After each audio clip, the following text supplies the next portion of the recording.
નમસ્કાર દોસ્તો, તો આજે આપણે લઈને આવીએ છીએ એક ધોરણ 9 ની અંદર રિવિઝનની સિરીઝ. તો એમાં રિવિઝનની અંદર આપણે શું કરીશું? તો રિવિઝનની અંદર બધા ચેપ્ટરનું એક સાથે રિવિઝન આપણે ચાલુ કરીએ છીએ. તો બધા જે પરીક્ષાની અંદર પ્રથમ, દ્વિતીય અને તૃતીય પરીક્ષાની અંદર ટોપિક ખૂબ જ મહત્વના છે એનું આપણે રિવિઝન કરીશું. તો બધો વિડિયો બહુ લાંબો થશે, પરંતુ ચોક્કસ જ્યારે ટાઈમ મળે છે, જ્યાં સુધી જોવાનો ઈચ્છા થાય ત્યારે જોવાનો, પછી બીજો અડધો વિડિયો બાકી રહે એ જ્યારે ટાઈમ મળે ત્યારે જોવાનો પ્રયત્ન કરવાનો છે. બરાબર છે? આ વચ્ચેથી બાકી રહી જાય તો ફરીથી જોઈ લેવાનો વિડિયો. તો થોડો વિડિયો લાંબો બનશે, પરંતુ જો તમે ધ્યાન આપશો પૂરેપૂરું તો તમને વિડિયો પસંદ આવશે અને ગમશે પણ ખરા. અને જો તમને કોઈ એવું લાગતું હોય, ડાઉટ હોય તો, અને અથવા કોઈ વિડિયો રિલેટેડ કોઈ પ્રશ્ન હોય તો ચોક્કસ તમે મને જણાવી શકો છો, કોમેન્ટ પણ કરી શકો છો. તો હું એના વિશે તમને ચોક્કસ સુધારવાનો પ્રયત્ન કરીશ. તો જોઈએ આપણે એક સિરીઝ સરસ મજાનું પહેલું ચેપ્ટરને શરૂઆત કરીએ ધોરણ 9 ની અંદર. તો ચેપ્ટર 1 રિવિઝન. બરાબર છે? તો જો ચેનલને સબસ્ક્રાઇબ ના કર્યો તો પહેલા સબસ્ક્રાઇબ કરી નાખો. સબસ્ક્રાઇબ કરી નાખ્યો તો ચલો જોઈએ આગળ. તો પહેલા ચેપ્ટરની અંદર શરૂઆતની અંદર ઘણા બધાને પ્રશ્ન થાય છે કે પ્રાકૃતિક સંખ્યા કોને કહેવાય, પૂર્ણ સંખ્યા કોને કહેવાય, પૂર્ણાંક સંખ્યા કોને કહેવાય. બરાબર છે? સમય સંખ્યા, અસમય સંખ્યા, આ બધું સાહેબ અમને કોઈ ખબર પડતો નહીં, સમજાવો. તો એ આપણે ચોક્કસ તમને જે રીતે સમજણ પડશે એ રીતે હું તમને અહીંયા આગળ સમજાવું છું. ચોક્કસ તમને 6 યાદ રહી જશે. કઈ રીતે જોઈએ? તો પહેલો ટોપિક છે પ્રાકૃતિક સંખ્યા. પહેલાને કહેવાશે પ્રાકૃતિક સંખ્યા. કઈ સંખ્યા? પ્રાકૃતિક સંખ્યા. તો પ્રાકૃતિક સંખ્યાની અંદર કઈ કઈ સંખ્યાનો સમાવેશ થાય? જુઓ, પ્રાકૃતિક સંખ્યાની અંદર 1, 2, 3, 4 થી માંડી અનંત સુધી સંખ્યાઓ, એને શું કહેવાશે? પ્રાકૃતિક સંખ્યા કહેવાય. પ્રાકૃતિક સંખ્યાને ઇંગ્લિશમાં કહેવાય નેચરલ નંબર.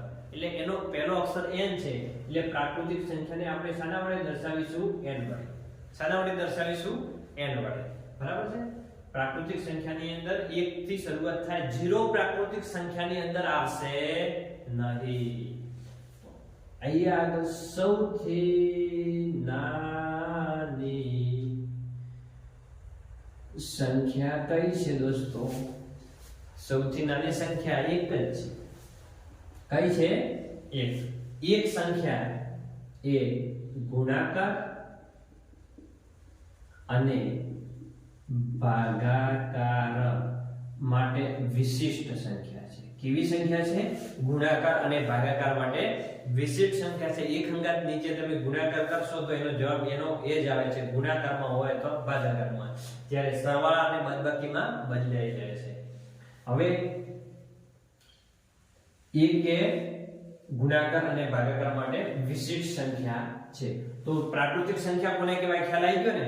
ચલો એના પછી બીજા નંબરનું. તો બીજા નંબરનું છે પૂર્ણ સંખ્યા. પૂર્ણ સંખ્યા.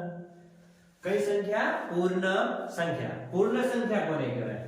તો પૂર્ણ સંખ્યાની અંદર 0 પ્લસ પ્રાકૃતિક સંખ્યા. 0 પ્લસ કઈ સંખ્યાઓ?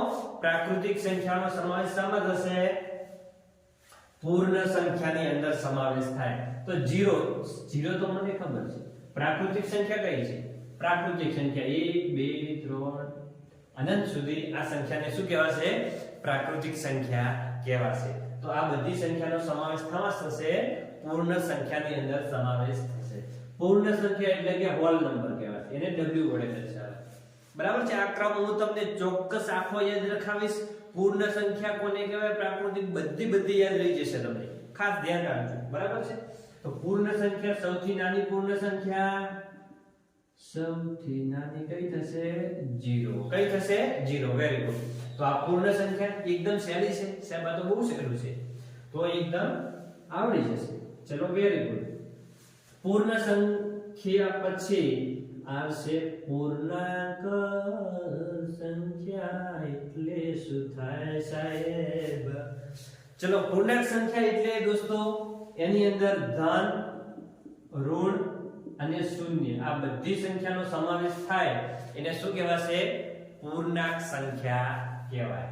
તો કઈ કઈ? ધન, ઋણ. તો ઋણની અંદર -3 છે, -2 આ બાજુ -4 હજી આગળ પણ આવશે. એવું જરૂર નહીં કે અહીંયા સુધી -1 0 છે 1 2 3 અનંત સુધી. બરાબર છે?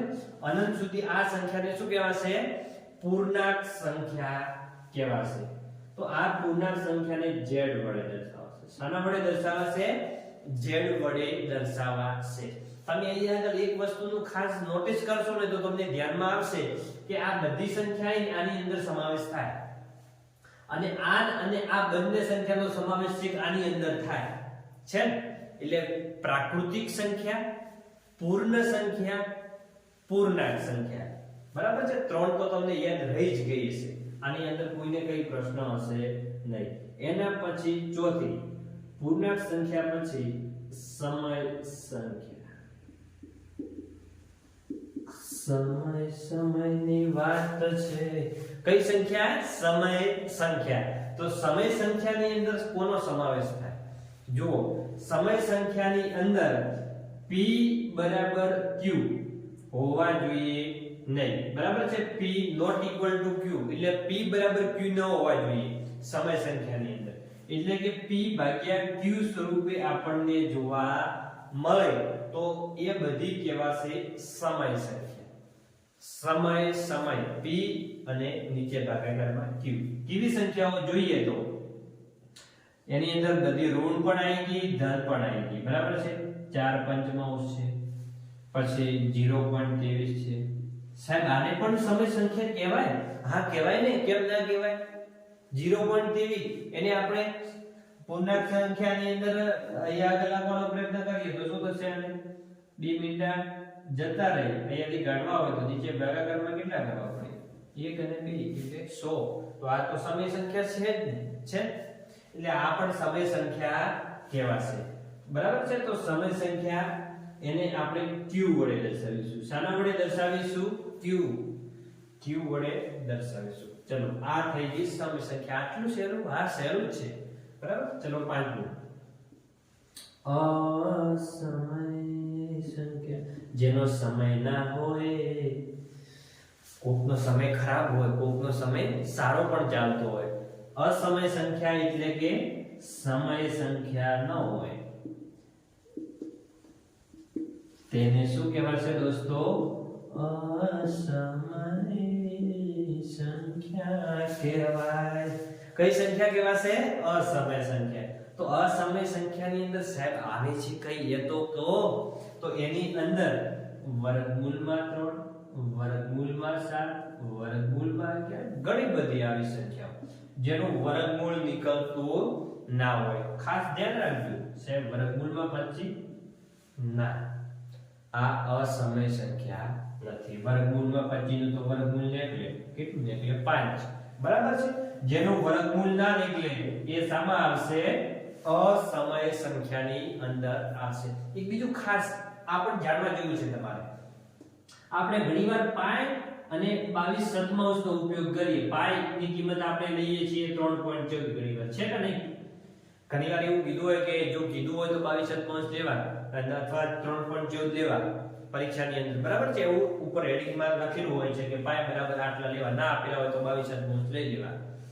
તો હવે એના માટે આપણે બંને કિંમત અહીં આગળ જુઓ ને તો અહીં આગળ તો આ પાઈ જે છે એ અસમય સંખ્યા છે અને આ સમય સંખ્યા છે. જો બંને આપણે એક ઉપયોગ તો એક જગ્યાએ કરીએ પણ આ અસમય છે. આ તો જનરલ નોલેજની પરીક્ષાની અંદર ઘણીવાર પ્રશ્ન પૂછાઈ ગયો. એટલે પાઈ એકી સંખ્યા છે, બધાને લાગે સમય પાઈનો સમય છે કે નહીં? પાઈનો અસમય છે, સમય છે નહીં. એટલે પાઈ એક કેવી સંખ્યા છે? અસમય સંખ્યા છે. જ્યારે 22 સતમાંશ છે કેવી છે? સમય સંખ્યા છે. કારણ કે એને p ભાગ્યા q સ્વરૂપે આપણે દર્શાવી શકીએ, આપણને દેખાય છે. ઓકે, તો તમને અસમય સંખ્યા વિશે ખ્યાલ આવી ગયો હશે. હવે એના પછી છેલ્લું અને લાસ્ટ વાસ્તવિક સંખ્યા. વાસ્તવિક સંખ્યા એક પિક્ચર પણ દોસ્તો આવે છે, ખબર છે? રામૈયા વાસ્તવિકા.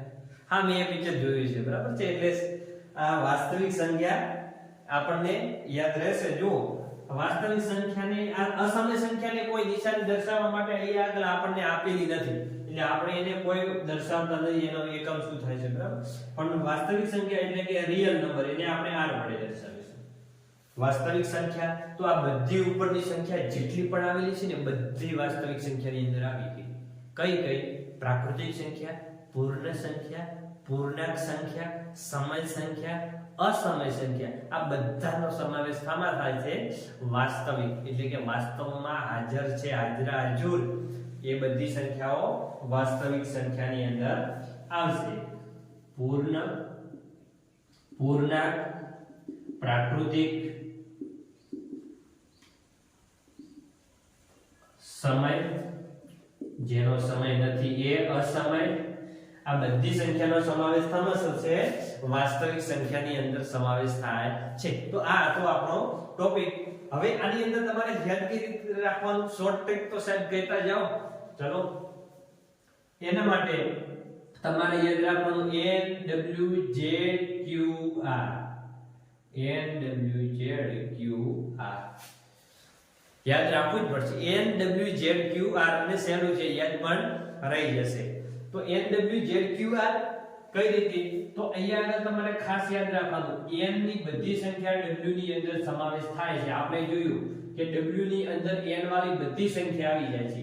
આ રીતે આપણે દર્શાવીએ, બરાબર છે. પછી w વાળી બધી z માં સમાવેશ થાય, z વાળી બધી q માં થાય અને q વાળી બધી સંખ્યા r ની અંદર સમાવેશ થાય છે. તો આ ક્રમ યાદ રાખવાનો NWZQR. ઓકે, ચલો મળીએ. નમસ્કાર મિત્રો. તો ફરીથી બીજો પણ પ્રશ્ન પરીક્ષાની અંદર વાસ્તવિક સંખ્યાની અંદર પહેલા ચેપ્ટરની અંદર કેવો પૂછાય છે? પરીક્ષામાં આવો પ્રશ્ન હોય, સાબિત કરો. ચલો ટૂંકમાં જ લખી નાખું, સા કરો. બરાબર છે, સા કરો એટલે સાબિત કરો. 1.272727 બરાબર 1.2712 ને p ભાગ્યા q સ્વરૂપે દર્શાવો. આવો પ્રશ્ન પરીક્ષાની અંદર પૂછાય છે. IMP છે, ઘણીવાર પરીક્ષાની અંદર પૂછાયેલો પણ છે. ઓકે, તો આ પ્રશ્નની અંદર એકદમ સહેલું, ઘણા બધાને ગુંચવણ પડે છે આની અંદર, આપણે એકદમ સરળ રીતે તમને સમજાવીશું. ખાસ ધ્યાન રાખજો. જો કોઈની ઈચ્છા હોય તો સાથે બુક અને ચોપડો પણ લઈને બેજો, એટલે નોટ પણ કરતા રહેજો, બરાબર છે. એકદમ શોર્ટ ટ્રિક થી આપણે શીખવાડીએ છીએ. જો પહેલા તો જે સંખ્યા આપેલી હોય છે ને એને આપણે x તરીકે લખી દેવાની. અહીંયા 1.272727 બરાબર છે, એને આ રીતે લખી નાખી. હવે અહીંયા આગળ જોવાનું કે આ જે ઉપર 12 આપેલો છે 1.2712 કહેવાય. શું કહેવાશે એને? 12. ઉપર લીટી હોય એટલે 12 નહીં જવાનું આપણે. 1.2712 ઉપર હોય એટલે શું કહેવાશે? 1.2712. 12 ન જતા રહેતા, બરાબર છે. 1.2712. તો એને 1.2712 ને આપણે લખવા હોય તો કઈ રીતે લખાશે? તો અહીંયા આગળ 1.2712 છે ને, કેટલા ઉપર છે? બે સંખ્યા ઉપર આપણે લીટું કરેલું છે. તો બે મીંડા વડે એટલે કે 100 વડે એને ગુણવાના બંને બાજુ. 100 વડે આપણે આ સંખ્યા જે આપેલી છે સમીકરણ 1, 100 વડે ગુણતા. ઓકે, 100 વડે આપણે ગુણી દઈએ તો અહીંયા આગળ x ની 100 વડે ગુણીશું તો કેટલા x થશે? 100x. આ બાજુ પણ 100 વડે ગુણવા પડે, બંને બાજુ ગુણવાના, બંને બાજુ 100 વડે ગુણતા. આને સમીકરણ 1 કહી દેવાનું. હવે આ બાજુ પણ 100 વડે ગુણીશું તો આ પોઈન્ટ જે છે ક્યાં સુધી ખસશે? 1 અને 2 છે અહીંયા આગળ આવી જશે. એટલે આ સંખ્યા કેટલી થઈ જશે? 127 થશે કે નહીં? 100 વડે ગુણો એટલે ગુણાકારમાં જાય ને એટલે આ 1.27 છે ને 127 થઈ જાય. ઓકે, અહીંયા આગળ કારણ કે 2 પોઈન્ટ આ બાજુ ખસવાનું, જમણી બાજુ 2 મીંડા હોય તો 2 પોઈન્ટ આ બાજુ ખસવાનું, 1 અને 2 એટલે 127 ઉપર પોઈન્ટ આવ્યો. તો અહીંયા લખી નાખીએ 127 એટલે પોઈન્ટ આવ્યો, તો અહીંયા પોઈન્ટ કર્યો. બાકી જે હતું ને એમનો એમ લખી દેવાનું. ઓકે, આ રીતે ખબર પડે. તો આને કહી દઈએ આપણે સમીકરણ 2. બરાબર છે. શું કહી દેવાનું? સમીકરણ 2. હવે ખાસ ધ્યાન રાખજો, હવે બહુ સરસ મજાનું છે, ઇન્ટરેસ્ટિંગ. જુઓ સમીકરણ 2 અને 1, તો સમીકરણ 2 માંથી સમીકરણ 1 ને બાદ કરી નાખી એવું લખવાનું આપણે. સમીકરણ 2 માંથી સમીકરણ 1 બાદ કરતા બાદ કરી દઈએ. જો અહીંયા આગળ 100x આપેલા છે તો આ સમીકરણ 2 પહેલા લખી દેવાનું બરાબર 127.2727 બરાબર છે. હવે નીચે બાદબાકી કરવાની છે એટલે બાદબાકી નિશાન. સમીકરણ 1 કયું આપેલું છે x બરાબર તો બરાબર 1.2727 બરાબર છે. આ બાજુ પણ અનંત સુધી છે ને આ બાજુ. હવે બાદબાકી કરીએ તો ને જે પહેલા આમ લીટી તો દોરીએ હે અને એકદમ સહેલું છે, બહુ મજા આવશે. જુઓ 100x માંથી 1x કોઈ આગળ ન હોય તો એટલે એકડો તો બેઠો જ હોય. કીધું તું ને આગળ થોડી વાર પહેલા એક એ વિશિષ્ટ સંખ્યા છે. તો 4x માંથી 1x જતા રહે તો કેટલા વધે 99x. વેરી ગુડ, બહુ સરસ. 99x બરાબર 127 માંથી 1.27 127.27 માંથી 1.27 બાદ કરીએ. ચલો આમ ખબર ના પડે ને તો જવા દો. 127 માંથી 1 બાદ થાય તો કેટલા વધે 126 વધે.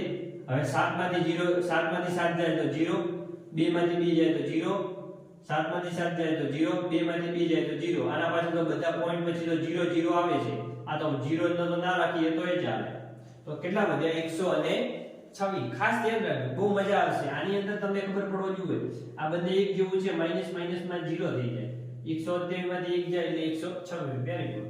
હવે આ x છે એને આ બાજુ એમ ના એમ રાખો 126. આ બે ગુણાકારમાં છે, ગુણાકારમાં હોય સંખ્યા ક્યાં જાય ડાયરેક્ટ 6 એટલે ભાગાકારમાં.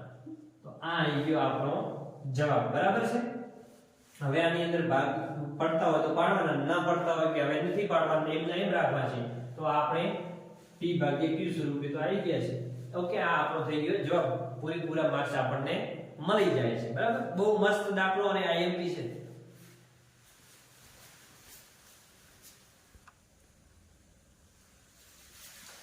તો મિત્રો તમને એક બીજો આપું દાખલો, ચલો ગણીને બતાવો. જો તમને ઇન્ટરેસ્ટ હોય ચલો ગણીને બતાવો. 0.23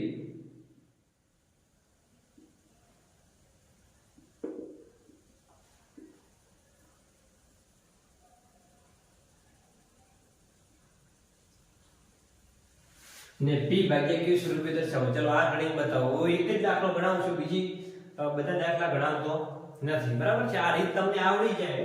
હવે જો અહીંયા કેટલા ઉપર છે b ઉપર છે તો 100 વડે જ ગુણવાના, આ રીતે જ ગુણવાના થશે, આ રીતે જ મળશે. પણ બાદબાકી કરવામાં ખાસ ધ્યાન રાખજો, અહીંયા આગળ લોચો ના થાય બરાબર છે.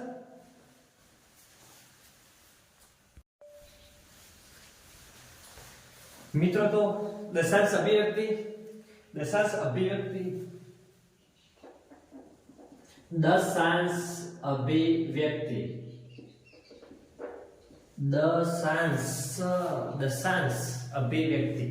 તો દશાંશ અભિવ્યક્તિની અંદર આપણે વાત કરીએ તો દશાંશ અભિવ્યક્તિ છે શું? અલ્યા દશા દશાની વાત નથી ચાલતી ભાઈ, અહીંયા આગળ દશાંશ અભિવ્યક્તિનું કહું છું, કોઈને હું બોલાવતો નથી. ઓકે, જો દશાંશ અભિવ્યક્તિની અંદર 3 આવે છે મુદ્દા, ખાસ યાદ રાખવાના. 3 યાદ રાખો એટલે દશાંશ અભિવ્યક્તિ તમારું પૂરું. તમને ટોપિક કોન્સેપ્ટ ક્લિયર થઈ જાય એટલે આપણને બીજા દાખલા ઉદાહરણ તો ગમે એવા પૂછે આપણને આવડે. એક દાખલો આવડે એની રીતના તમને હું ગણાવું તો બીજી બધા એની એ રીતના દાખલા આવડે કે ના આવડે? તો કોન્સેપ્ટ આપણો પહેલા ખાસ ક્લિયર થવો જોઈએ. સરસ. તો દશાંશ અભિવ્યક્તિની અંદર 3 પ્રકાર. એક તો શાંત દશાંશ અભિવ્યક્તિ. કેવી અભિવ્યક્તિ? શાંત દશાંશ અભિવ્યક્તિ. હવે શાંત દશાંશ અભિવ્યક્તિ કોને કહેવાય? એટલે દશા કેમ શાંત બેઠો છે, બોલતો નથી? શાંત એટલે કે એ આગળ વધતો નથી બરાબર છે. શાંત વ્યક્તિ હોય, દશરથ નામનો વ્યક્તિ શાંત છે, આગળ વધતો નથી, ત્યાંનો ત્યાં જ બેઠો છે. એટલે અમુક પગલા પછી સંખ્યા શાંત થઈ જાય એને દશાંત દશાંશ અભિવ્યક્તિ કહે છે. એકદમ સહેલું સાહેબ, મજા આવે. આ તો બહુ સરસ મજાનું હતું. Very good.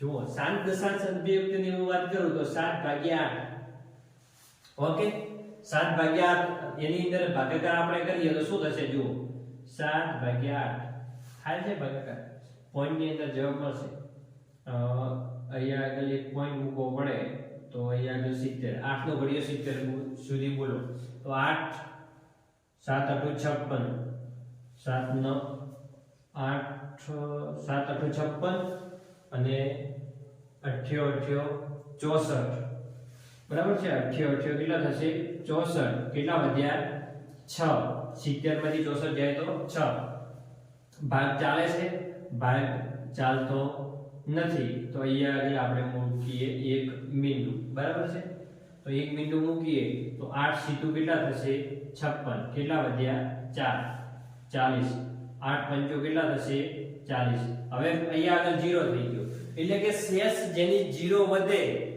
આગળ શેષ જેની 0 મળશે આપણને તો એ કેવું હશે શાંત તો 0.875 હવે આગળ કોઈ સંખ્યા આવશે આની આવશે નહીં તો આને શું કહેવાશે શાંત દશાંશ અભિવ્યક્તિ સાહેબ આ તો બહુ સહેલું હતું મજા આવી ગયા ચલો શાંત દશાંશ અભિવ્યક્તિ આવડી ગયું છે તમને તો શાંત દશાંશ અભિવ્યક્તિની અંદર શું હોય સંખ્યા જે હોય છે અમુક પગલા પછી પગલા પડે અમુક લોકોના પગલા પડે તો પછી એમના રોનક આવી જાય એમ અમુક વ્યક્તિના જે પગલા પડે તો એ આપણે મહાનતા અનુભવીએ છીએ એવી રીતે અહીંયા આગળ અમુક સંખ્યા પછી એના પગલા પડે એ શાંત થઈ જાય એને શું કહેવાશે શાંત દશાંશ અભિવ્યક્તિ સાહેબ આ તો બહુ સહેલું છે તો આ શાંત દશાંશ અભિવ્યક્તિ વસ્તુ પરીક્ષાની અંદર ગમે ત્યાં પૂછાય કોન્સેપ્ટ આપણો ક્લિયર થઈ ગયો પરીક્ષાની અંદર એવું પૂછાય 7/8 અથવા 0.875 એ કેવી સંખ્યા છે તો તમને બહુ સરસ રીતે જવાબ આપી શકો સાહેબ આ તો શાંત દશાંશ અભિવ્યક્તિ છે આવડે છે અમને સાહેબે શીખવાડ્યું છે બહુ સરસ રીતે ચલો શાંત પછી અનંત અને આવૃત અનંત અને આવૃત હવે અનંત અને આવૃત કોને કહેવાય એક તો અનંત પાછી અને બીજી આવૃત હવે અનંત અને આવૃત તો છે મતલબી અમને તો ખબર નથી નજી અનંતનો તો તમને ખ્યાલ હશે મિત્રો અનંત એટલે ખૂબ જ આગળ કે પૂરું ન થાય એને અનંત કહેવાય આવૃત તો સાહેબ ખબર નથી ધ્યાન આપો બહુ મજા આવશે શીખવાડો જુઓ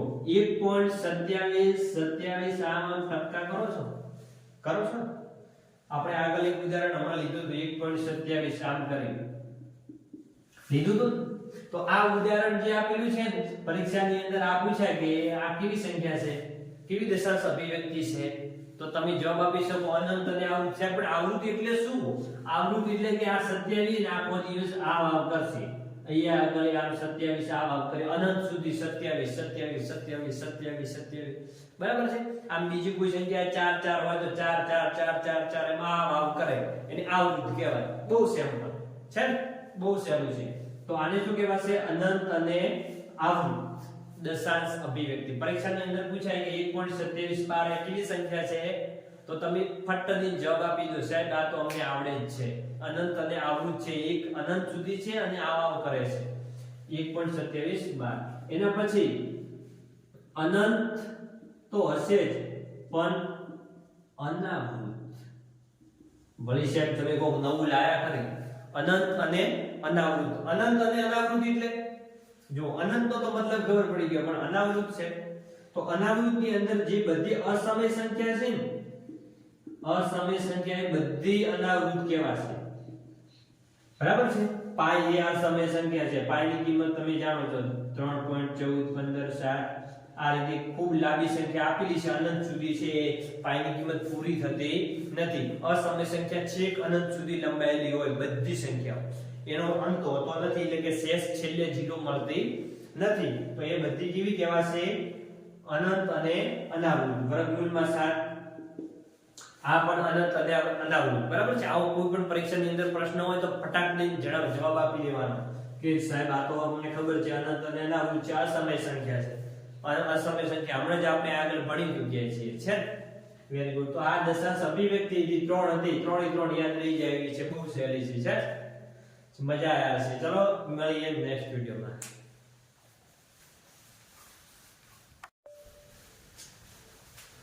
એના પછી બહુ મોસ્ટ આઈએમપી અને દર વખતે પરીક્ષામાં હોય જ છે, પૂછાય છે એવો પ્રશ્ન. 5 અને 6 વચ્ચેની 4 સમય સંખ્યા શોધો. કઈ સંખ્યા શોધવાની છે?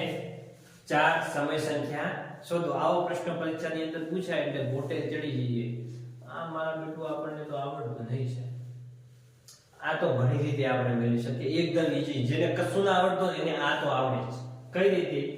જો 5 અને 6 વચ્ચેની 4 કીધું હોય ને તો આપણે 4 ની જગ્યાએ 5 1 ઉમેરી દેવાનો. 4 ની અંદર કેટલી સમય સંખ્યા કીધી છે? 4, તો 4 + 1 કરવાના. 5 કીધી હોય તો 5 + 1 કરવાના. 7 કીધી હોય તો 7 + 1 કરવાના.